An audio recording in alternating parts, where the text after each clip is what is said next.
Welcome to openwoodshop.com. I'm Paul, and in another life I rekeyed locks, lots and lots of locks, and even now one of my side hobbies is picking locks. Most lock-picking tools are not very expensive, but I like making my own tools when I can. Here I have a follower and a tool handle I made, and decided to grab some small scraps of wood and put together a pinning tray. I didn't spend a lot of time on this, but it gave me some ideas on how I can make a better one, although honestly this does everything I need it to do. I started by making 1/4-inch grooves in a piece of oak with a router and a roundover bit. There's a 1/8 inch distance between the grooves, so by using scraps of 3/8 inch plywood I could make accurate spacing.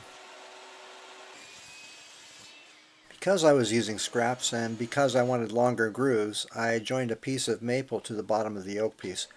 The router was already set up, so it took no time at all, and anyway, why not? In this case I have a stop block clamped to the router. That keeps the lengths of my grooves consistent. After I get proficient at picking a lock, I sometimes open them up and change pins. I have a box with a small fraction of pins from the locks that I've rekeyed, from that other life I was telling you about. The great thing about wood is that anyone can work with it, and the tools required to get started are not difficult to find or prohibitively expensive. Buy tools as you need them, and one day you look up and surprise, you have a tool collection. OpenWoodShop.com is a place where I explore the miracle of wood.